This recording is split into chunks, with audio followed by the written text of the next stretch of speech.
On February 22nd, 2018, Mike Ginn tweeted, "Why must a movie be good?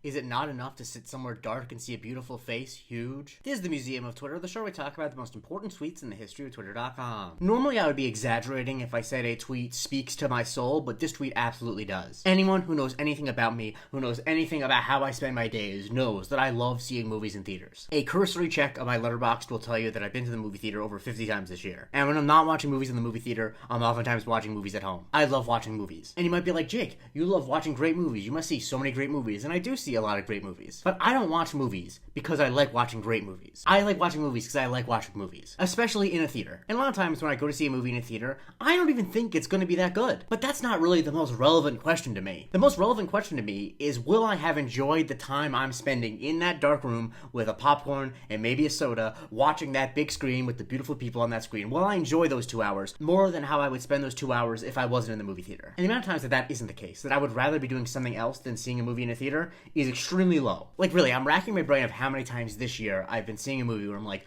I wish I was not in this theater watching this, and it's at the most 2 or 3 times. Like even movies that are objectively bad, like when I saw Madam Web in theaters, I'm like, I'm glad that I'm experiencing this with a group of people who are also watching Madam Web with me on Valentine's Day. I'm excited that I'm having this experience, this communal experience in this dark room, and I'm excited that when I leave this dark room, I can talk to other people who had that same experience in another dark room. There's nothing wrong with only wanting to see good movies, but frankly, if you only want to see good movies, you really don't like movies that much. In the same way that if you only want to eat like 10 out of 10 slices of pizza, that doesn't mean you won't eat pizza and you don't generally like pizza, but you can't call yourself a pizza person. And yeah, just seeing beautiful people on a screen, seeing sets, seeing director choices, seeing things like that, it just makes me happy. And while you can get some of that at home, I'm not gonna pretend like I don't enjoy garbage movies at home as well. There's just something magical about the theater. It's why I'm an evangelist for things like AMC Stubs and Regal Unlimited, because I feel like when you don't have that $20 charge on top of your head when you're thinking about going to the movies, you'll be more likely to go to a movie that you might not think is going to be great, but you want to experience it. If it sounds like I'm evangelizing, like I'm trying to convert you to a religion, I kind of am, because this is the closest thing I have to a religion. And I'm not the only person who agrees with this. Like Drew McWeeny, who is a longtime screenwriter and has written in a bunch of different culture magazines, says, "Amen. Movies are audiovisual experiences. Wherever you want to get out of them, go for it. I love the color palette. Great. You got your money's worth. What a face. Ding. 5 stars." BJ, the thing about the beautiful face is absolutely true. I will make no bones about the fact that I've seen many movies in theaters just because I want to see someone who's hot. You know what's better than seeing a hot person on your phone or on your TV or on your computer? Seeing them on a gigantic screen. And thankfully Mike Ginn knows that this is best work. Like Jordan Corciella said, just thank you for this. And he said, "This is easily my best take. Stand by it 100%. Kalasevsky this year said, "This tweet genuinely changed how I watch movies, a foundational pillar." And Peter joked, "Film criticism, 1896 to 2018, killed by this tweet." And I'm glad I'm not the only person who had this thought, which is what John Speranza put in the quotes, which is, this is true and is also pretty close to something Roger Ebert said once about the bar for a good movie being something like,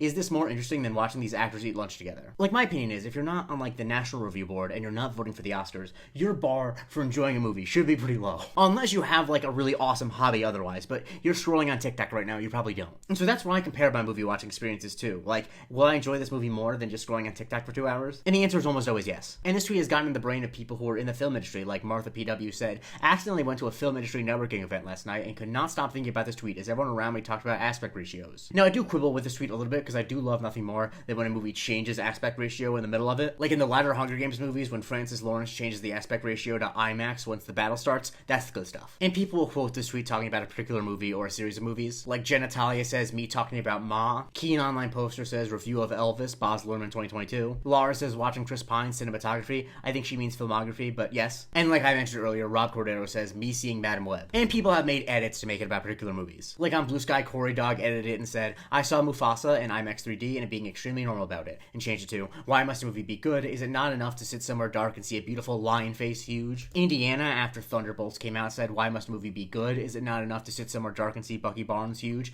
Now, I agree it is enough just to sit somewhere dark and see Bucky Barnes huge, but I do quibble with the idea that Thunderbolts is not good. It's the best MCU movie in a while, if we're being honest. About, I assume, the most recent Jurassic World movie, Rose says, "Why must a movie be good? Is it not enough to sit somewhere dark and see Jonathan Bailey's beautiful face huge?" Daniel Espinosa, when Godzilla X Kong The New Empire came out, said, "Why must a movie be good? Is it not enough to sit somewhere dark and see a beautiful Godzilla huge?" And when he posted his Letterboxd review of Happy Gilmore 2, film critic and general curmudgeon Adam Naiman said, "Why must a movie be good? Is it not enough to sit somewhere dark and see Boban Marjanovic huge. Look, if I haven't made it clear, I believe every single nonsense bit about the magic of the movies that Nicole Kidman espouses in that AMC ad. If I can impart any piece of wisdom to the Gen Z people watching this, it's go to the movies, support your local movie theater, see movies that you might not necessarily be thinking that you'd want to see. And if the movie isn't good, guess what? You sat somewhere in the dark with a group of other people in an air conditioning room and saw some beautiful faces huge on the screen. And once again, I promise you that is a better experience than scrolling on TikTok for 2 hours. Follow me for a new tweet every day, and if you want to contribute to the fund that I use to pay for my Regal Unlimited membership, please go to patreon.com/Museum of Twitter. We get a weekly bonus episode called the Museum of Not Twitter, and you get to vote what I cover on Subscriber Sundays.